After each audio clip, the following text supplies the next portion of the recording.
ಜಗಳ ಅಂದ್ರೆ ಅವ್ರ ವಯಸ್ಕರ ರೊಕ್ಕ ನಿಂತದ, ಅವ್ರು ಅದೇ ರೊಕ್ಕದಿಂದ ಅವಲಂಬಿತರಾಗ್ಯಾರ.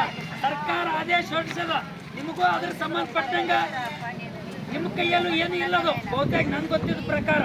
ಹಾಗಾಗಿರೋದ್ರಿಂದ ನಾವೇನ್ ಕೇಳಕ್ ಬಯಸ್ತೀವಿ, ಈಗ ಇದನ್ನ ಇದೇ ರೀತಿ ಎಲ್ಲಾ ಕಡೆ ಮಾಡಿ ಸರ್ಕಾರ ಮೇಲೆ ಒತ್ತಡ ತರ್ತಾ ಇದೀವಿ.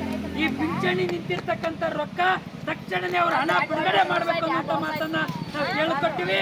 ಅದಕ್ಕಾಗಿ ಒಂದು ಡೇಟ್ ಅನ್ನ ನಿಗದಿ ಮಾಡಿ ಅದು ಫೈನಲ್ ಮಾಡಬೇಕು. ಆ ಕಾರಣಕ್ಕಾಗಿ ನೀವು ಅದನ್ನ ತುರ್ತಾಗಿ ಕ್ರಮ ಕೈಗೊಳ್ತಕ್ಕಂಥ ರೀತಿಯಲ್ಲಿ ಹೆಚ್ಚಾಕಬೇಕಂತಕ್ಕಂಥ ಒಂದು.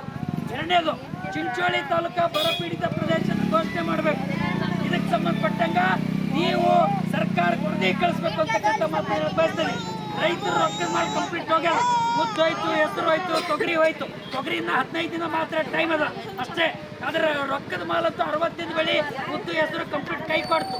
ಹಾಗಾಗಿರೋದ್ರಿಂದ ಈಗ ಮಳಿ ಹೊಂಟದ, ಆಟಕ್ಕುಂಟು ಲೆಕ್ಕಕ್ಕಿಲ್ಲ ಈ ಮಳಿ. ಆ ಕಾರಣಕ್ಕೆ ಈಗ ಮಳಿ ಬಂದರೂ ಕೂಡ ಯಾವ ಬೆಳೆಗೆ ಅನುಕೂಲ ಇಲ್ಲ. ಅದಕ್ಕಾಗಿ ಈಗ ಮರು ಬಿತ್ತನೆಗಾಗಿ ರೈತರಿಗೆ ಇವತ್ತು ಬೀಜ ರಸಗೊಬ್ಬರನ ಉಚಿತವಾಗಿ ಕೊಡಬೇಕು ಅಂತಕ್ಕಂಥ ಮಾತನ್ನು ಕೇಳಿಕೊಟ್ಟಿವಿ. ಇದರ ಜೊತೆಯಲ್ಲಿ ದನಾಕರುಗಳಿಗೆ ಕಣಿಕೆ ಗೋಶಾಲೆ ತೆರಿಬೇಕಂತಕ್ಕಂಥ ಮಾತು ಹೇಳಿಕೊಟ್ಟಿವಿ.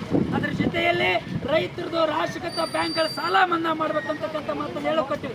ಅದರ ಜೊತೆಯಲ್ಲಿ ಇವತ್ತೇನಾಗಿದೆ, ಬೆಳೆ ವಿಮಾ 26 ಸಾಲಿನ ಕಂಪನಿಗಳು ರೈತರಿಗೆ ಮೋಸ ಮಾಡ್ತಾ ಇದ್ದಾರೆ. ಅವರು ಬೆಳೆ ಸಾಲ ದೃಢೀಕರಣ ಕೇಳ್ತಾ ಇದ್ದಾರೆ, ಅದನ್ನು ಕೈ ಬಿಡಬೇಕು ಅಂತಕ್ಕಂಥ ಮಾತನ್ನ ಈ ಸಂದರ್ಭದಲ್ಲಿ ಹೇಳಿಕೊಟ್ಟಿವಿ.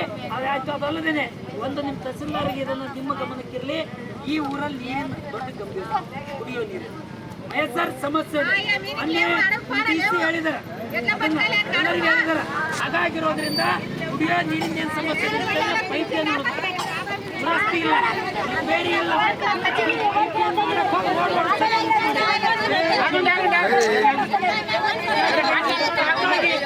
ಸಮಸ್ಯೆಗೆ ಇತ್ಯರ್ಥ ಕಾಣಬೇಕಂತಕ್ಕಂಥ ಮಾತನ್ನು ಕೂಡ ನಾವು ಹೇಳಕ್ ಬಯಸ್ತೀವಿ.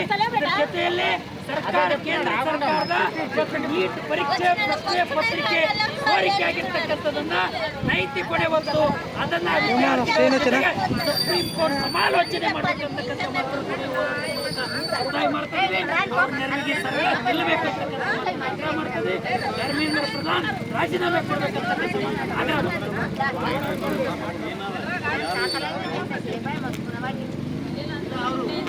ಗಂಡ ಹೆಂಡತಿ ಇಬ್ಬರು